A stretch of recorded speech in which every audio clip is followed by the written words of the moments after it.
So, we're going to talk about plug loads. So, what are the major residential users of electricity in the United States? We actually did this exercise in class, and if I remember correctly, the majority of people pointed towards heating and cooling and refrigeration as the highest, um, and that was interesting, but also showed that our intuitions are possibly out of date. Remember, this is just electricity, not all of energy. So if we looked at just electricity end uses, we saw that space heating and space cooling was a big chunk of it, but space heating was less than lighting, was about the same as water heating. And both of those are things that are not typically done with electricity in the United States, water heating more so than space heating. But if we look at the big chunk, the thing that's in there that's the big chunk is other, and that's all this kind of unknown things. So that can be some electronics. Some of the electronics are categorized by the in that 7% that the EIA calculates. Some of it might fit into the computers, but a good portion is other stuff. And so what is that other stuff?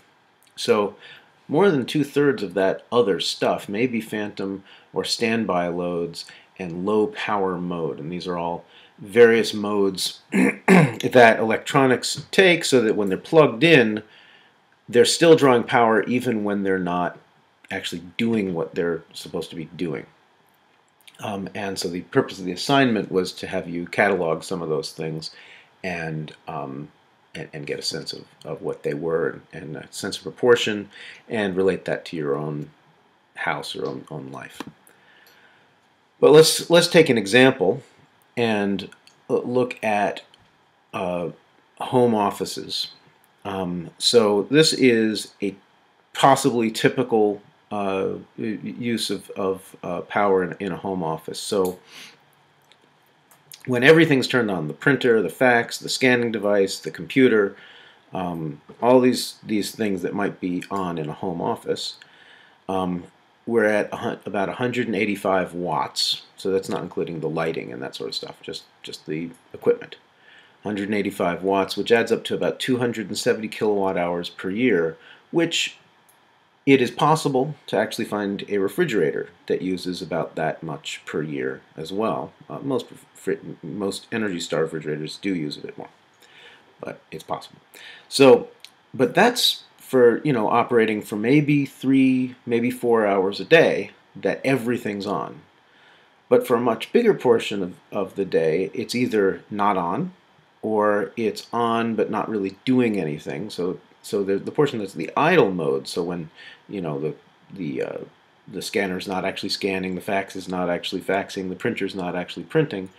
The idle mode is about 66 watts, and so that's a big chunk of time when it's not doing anything, but it's still drawing electricity. Now, of course, you have sleep mode. So most computers have the ability to go to sleep, go into a low power draw mode. Now, even when they're at low power, they're still drawing 13 watts approximately in this case, some of them more, some of them less.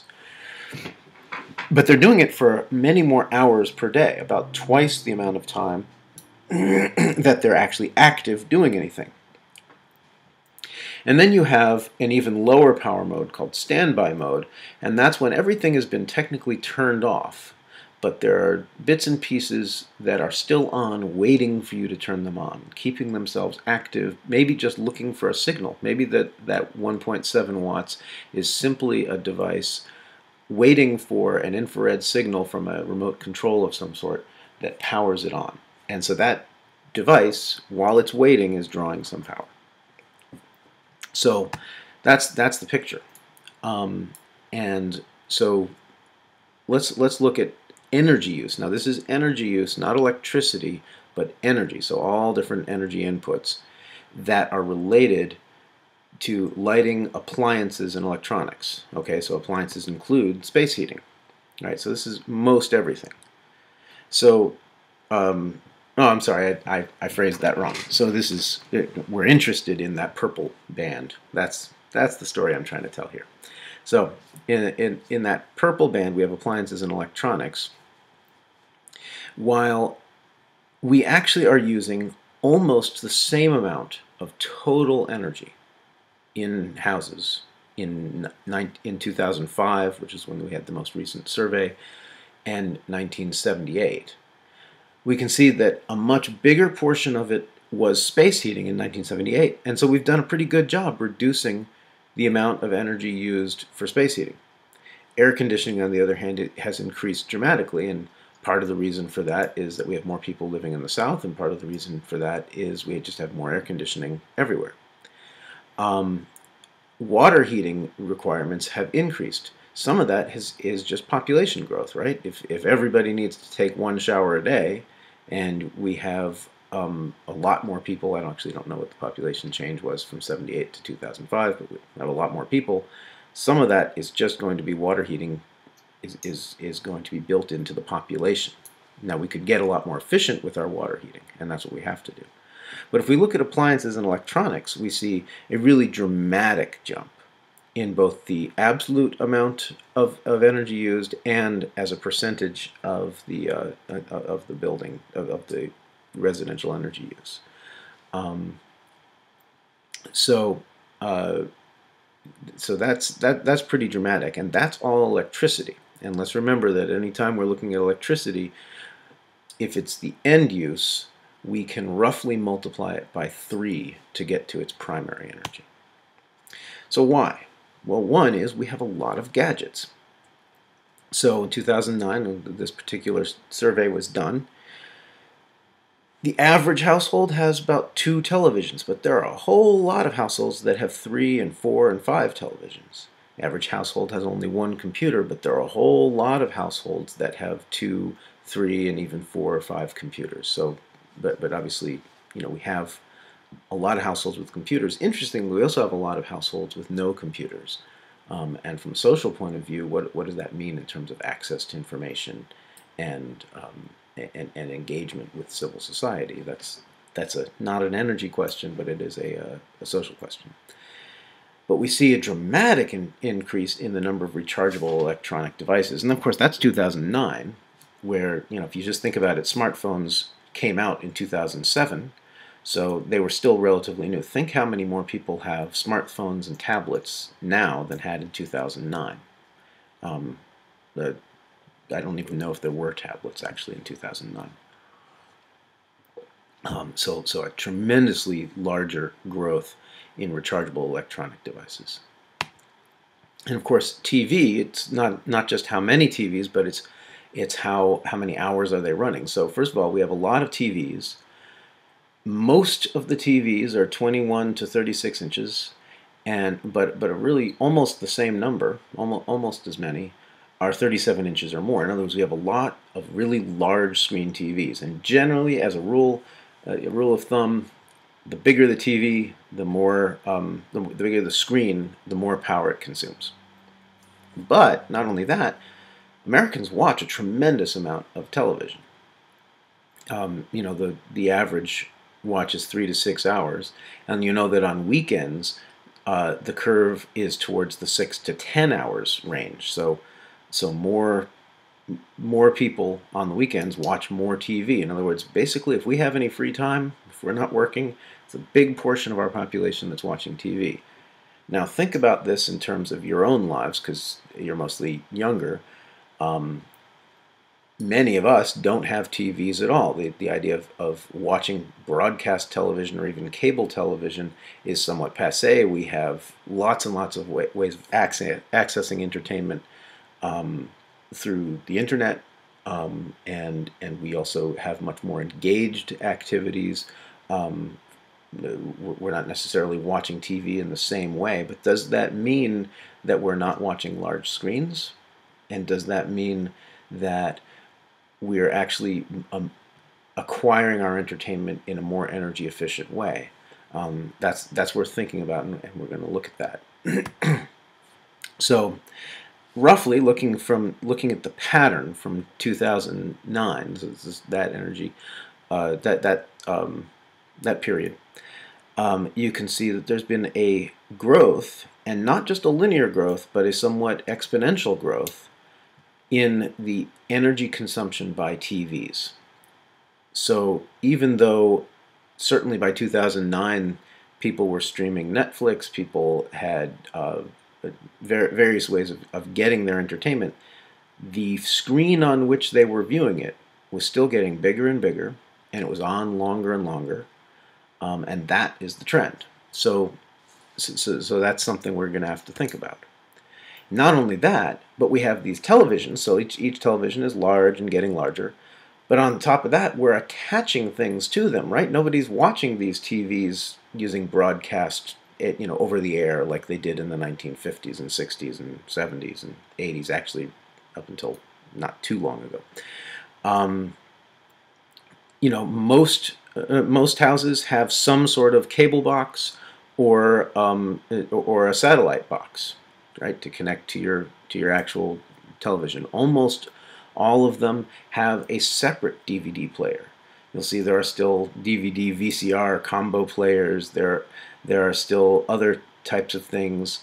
Very few households have no televisions. And if you think about it, many of these televisions have more than one of these things. So we might have a digital converter box and a separate satellite box or a separate cable box. We might have a separate DVR and a video game console and a separate Blu-ray player, or maybe people are playing the Blu-rays on the video game console.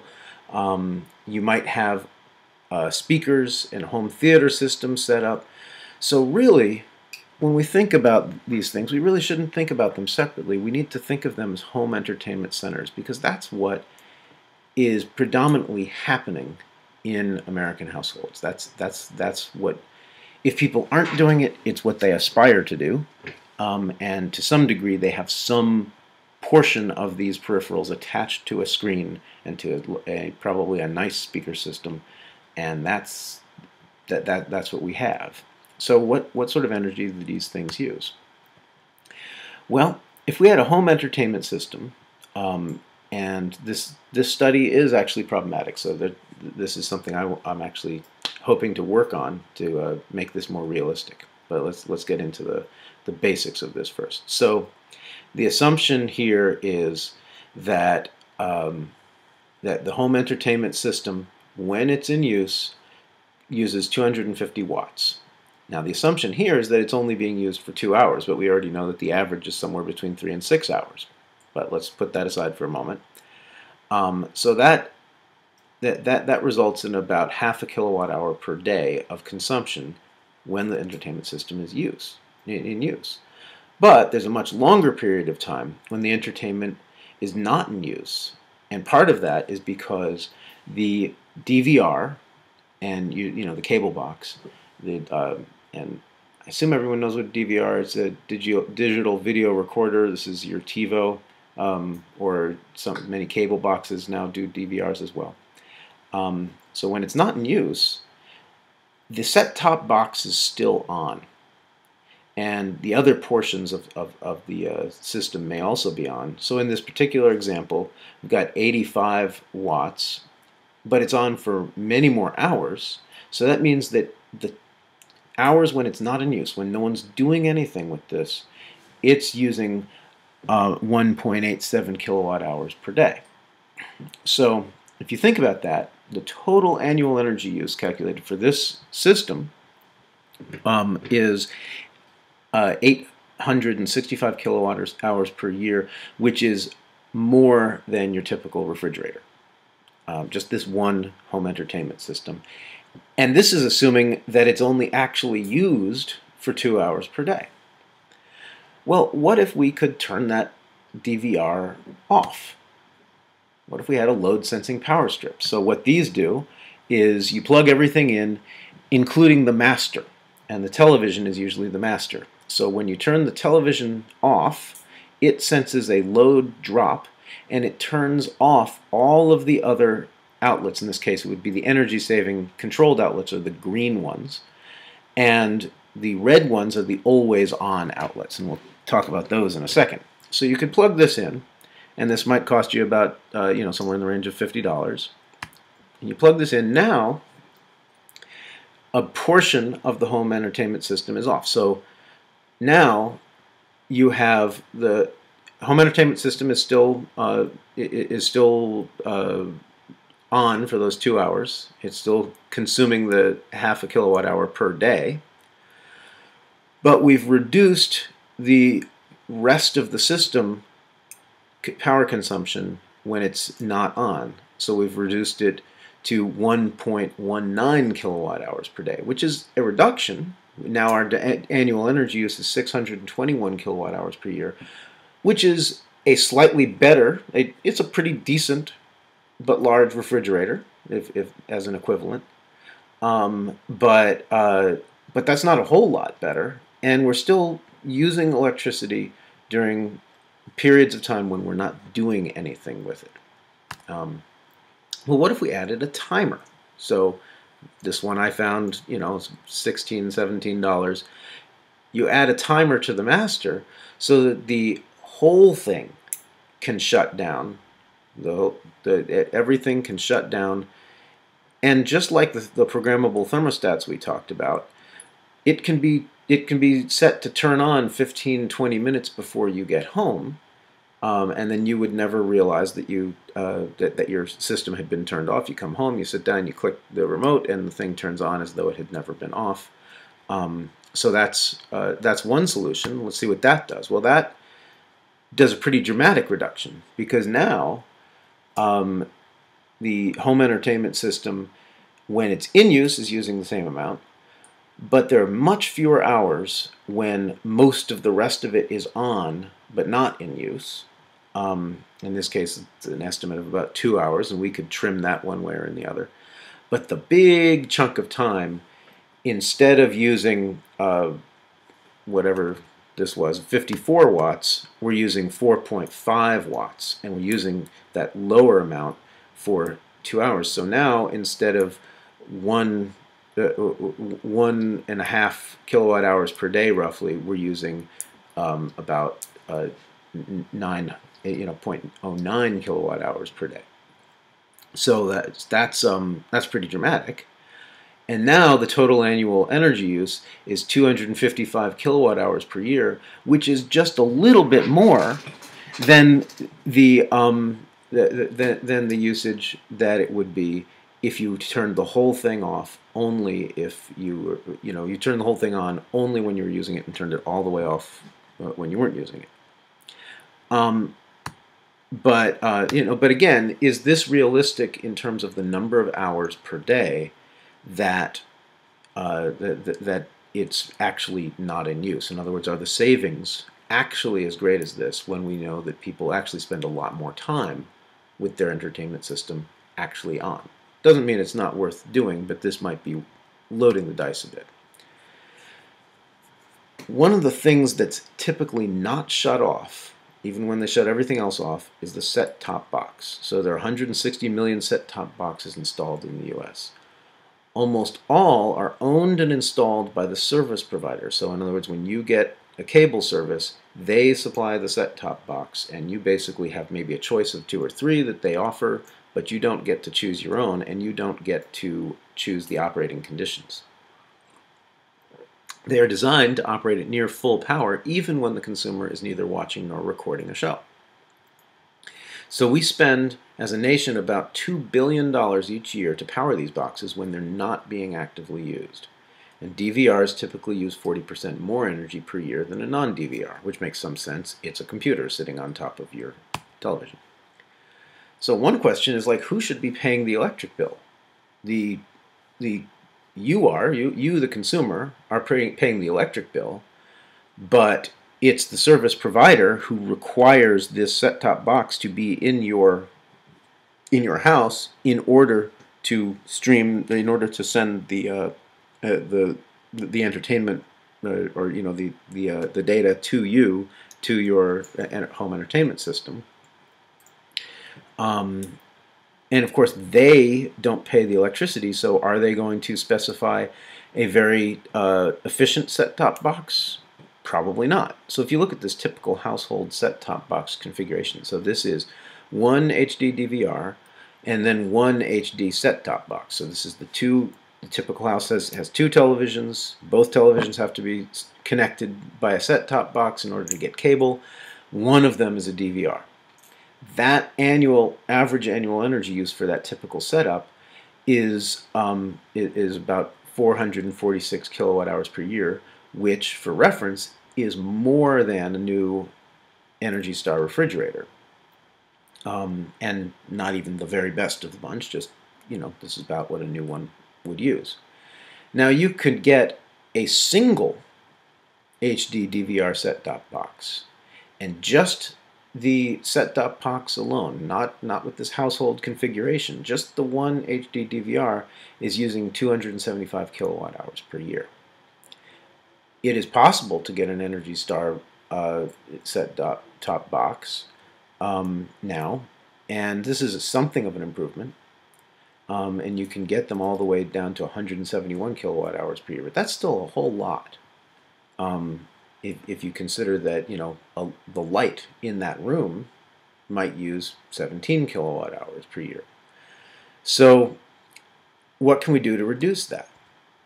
Well, let's take a look at the different types of set-top boxes. First of all, to read this graph, you need to see that the on mode is the dot. In other words, this is the power it's using when it's completely on. And then the bar shows the sleep mode power, because some of them use a lot more power when they're in sleep mode than others. So, and these are kind of ranking them. So most of them, most HD DVRs, use between 30 and 50 watts when they're on, and they use almost the same amount of power, whether they're cable or satellite. They use almost the same amount of power just to be on, just to be in their sleep or standby mode. Standard definition DVRs are a little bit more efficient, or use a little bit less power, and that's basically because they're streaming less data. But even without the DVR component, just the high definition receiver, if you look at the cable, you have most units are in standby mode using almost the same amount of power as they are in active mode. But one thing you'll see is the Internet Protocol TV. So Hulu, Netflix, a lot of these things that can stream directly, Apple TV, those sorts of devices, do tend to use less, and some of them actually use less even when they're when they're actually off compared to when they're on. And so certainly streaming devices might be one way that we could do better. Now this is 2010, so things have developed. But either way, we have a large standby load, right? So we know that if the thing is on, even if it's not being used, it's using almost as much power as when it's not on. The solution here could be a programmable power strip. Why do I say programmable? Well, because just like the business with the timer, the idea here and just like the programmable thermostat, the idea here is that you set the set-top box to turn off except for when you actually want it on. So if it's a DVR, you may know that there is a particular show that you want it to record, and so you want to turn on for the time of that show. So it's a little bit of extra programming, right? You now have to program not only your DVR, but you also have to program your power strip. But if you have a lifestyle in which you are at work, from 9 to 5, and then you come home, you can certainly have your programmable power strip turn off the entire entertainment center, including the set-top box, the moment you leave the house, and to only turn it on 15 minutes before you get home. At $30, it should pay for itself in just a few months reasonably. But how many of you live that lifestyle? And how many people do you know go to work 9 to 5? So this may work for that portion of the population, but there's another large portion of the population for whom timers may not be the best solution. There's a bunch of us who play video games, and in fact, video game play is growing. And so again, this is somewhat old data, but it takes a lot of time and investment to measure these things. So we're going to work with these.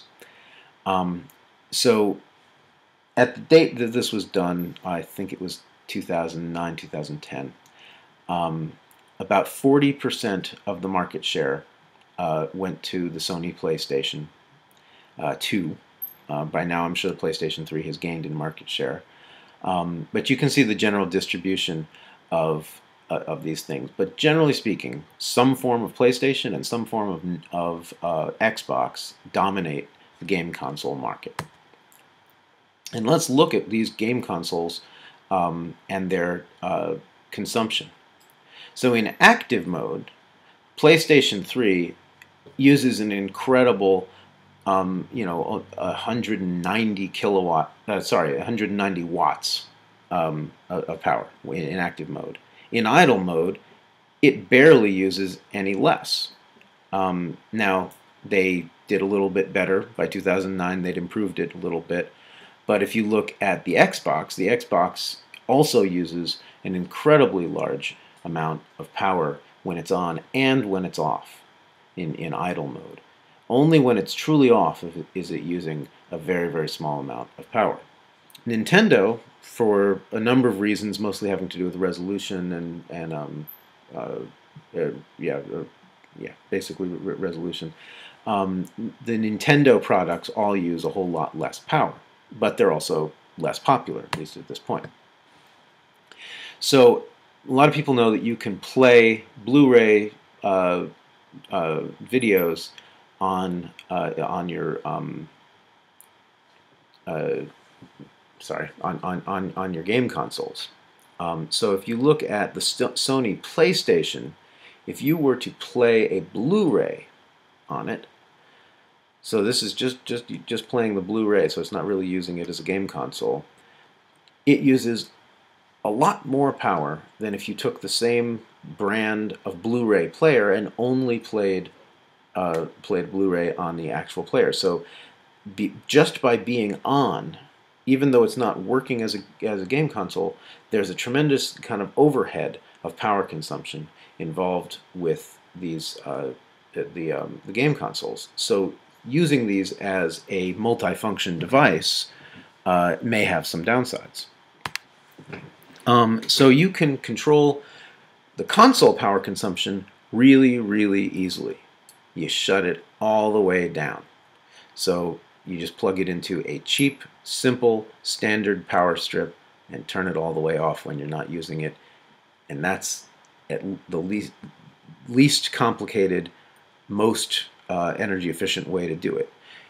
The consoles do not come as their default mode in an energy conserving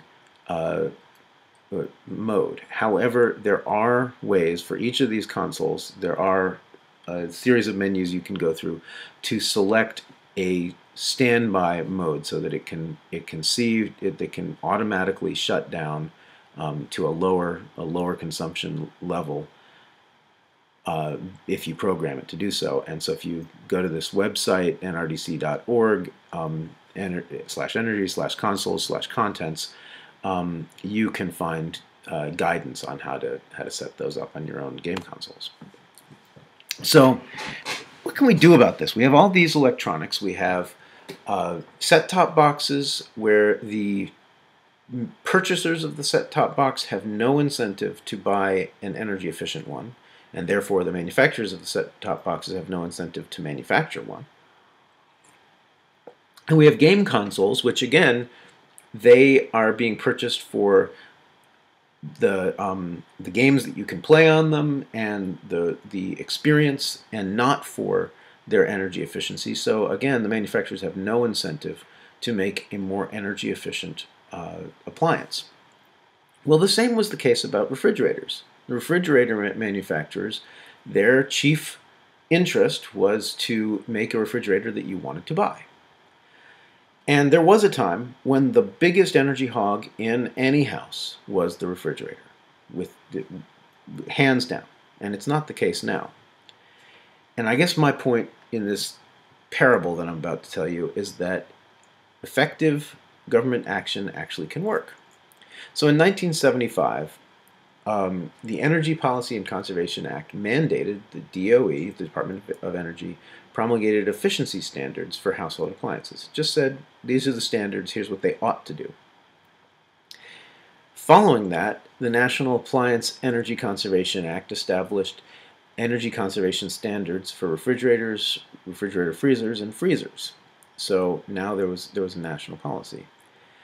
Then Energy Star begins, and it was a voluntary labeling program, but it was possible now for consumers to actually see how much energy a refrigerator was going to use, and have a stamp of approval from DOE saying that it actually was going to use less energy than the typical refrigerator. Then finally the standards that were being established in 1987 come into effect. And then in 1994, specifically following California's standards, Pacific Gas and Electric, NRDC, and EPA offered $30 million to the company that could make a fridge that was 50% better than the 1993 standard by 1997. So how did this work? Well, let's look at the history. So in 1947, the average energy use, which if you look over on the vertical axis on the left, it's average energy use or price. So it's either in dollars paid for electricity, or in energy use. So actually, forget that part. What you see on the blue line is energy use per unit. And what you see is in the old days, just after World War II, the energy use per unit was very small. Now, of course, the size of the refrigerator was also very small. And as the size got bigger, the energy use got bigger. But actually, you'll see that the energy use got bigger faster than the size of the refrigerators. And so it went from less than 400 kilowatt hours per year consumption to almost 1,800 kilowatt hours per year. And this was 1972, and then all of a sudden we had the oil crisis. So let's look at this first refrigerator, 1947 or thereabouts. This is actually earlier than that. The old refrigerators were very small, but you can see that they're very well insulated. They had the heat exchanger on top so that any heat didn't rise up, any warm air wasn't rising up the sides and up through the insulation of the refrigerator, and it didn't hold very much, but it was an operable refrigerator. But then the refrigerators got bigger and more appealing. You see much bigger freezer compartments, and it's now taller than the display model woman gesturing to her lovely fridge. The Cold War is in high swing, but now by the 1970s, we have all the gorgeous things. We have big, tall refrigerators, side-by-side doors, ice buckets that come out. So if you wanted to really undermine the insulation of a refrigerator, put a door in it that's poorly insulated that you can reach into and get ice out. Maybe have a water cooler. A lot of refrigerators now have those water coolers. So all of those things. So now you have this really energy inefficient, feature-rich, large refrigerator. But then we start to have policy, right? So 1973, all of a sudden, we have an energy crisis. And what happened? The refrigerator size, you'll notice over this time period, actually increased roughly. It I mean, there were some jogs and jittles, but it basically got slightly larger, stayed about the same size. But look at the energy use per unit. Okay, so it starts out almost at 2,000 kilowatt hours per year, and California imposes a standard, and the refrigerator manufacturers have to meet it. California imposes another standard. The refrigerator manufacturers have to meet it. So California is driving a lot of this. Just one state is driving the refrigerator appliance standards. But then the U.S. imposes a standard, and they have to meet it by 1993, and sure enough, they actually meet the standard by 1993. And then there's a period of low enforcement of the standards, and slightly creeps up in terms of energy use. But then we impose yet another standard, and the refrigerator manufacturers are able to meet it. And so we should very soon have a new Energy Star refrigerator that uses about 300 kilowatt hours per year instead of close to 2,000 kilowatt hours per year. But did we have to sacrifice refrigerator size? No. Refrigerator size actually slightly increased over that entire period. Do we have to have more expensive refrigerators? No. In constant dollars, the price of the refrigerators declined. The price to actually purchase a new refrigerator actually declined at about the same rate as the energy consumption of the refrigerators. So these standards actually worked, and the manufacturers were able to meet them. So could we have the same new aggressive standards approach for entertainment systems? Let's look at what they did with fridges. They had a certain number of things that they could mess with: compressors, condenser coils, circulation fan cycle and power, insulation. They could get better air seal. They could change the defrost cycle, and they could use thermal brakes instead of door heater strips. And they used all of those strategies. With entertainment system, you basically have two problems. You have processor and storage problems, which is basically, can we get more efficient processors, and can we virtualize some of that processing? Those are at least the two strategies I can think of. And then with display strategies, do we need the screens to always get larger? Do we need the screens to be as bright all of the time? Can that brightness adjust? That's a big potential savings. Can we use projection instead of screens, and could that be more efficient? And then there are things we can do with the gain and the lenses and diffusion. And can we change screen size and function? In other words, why, when we're playing video games, do we need a really, really large screen? For instance, on a very, very large screen, you're using 100 to 200 watts. But wouldn't you get a better gaming experience from a 3D immersive helmet? And that would use about 20 watts. So that's a factor of 10 improvement. And this was just one test that I did, and I am not a gamer, but two fairly comparable types of games. On an Xbox 360, Borderlands used an average of 120 watts, whereas World of Warcraft on a MacBook used about 27 watts. So this is the virtualization efficiency of the processor, and of course the smaller screen. So this is an area where that is ripe for people to start adapting it and make gameplay something that is more valuable and more energy efficient, and could be driven by better standards. It could be driven by consumer demand, but most likely it's going to require standards and a cultural shift.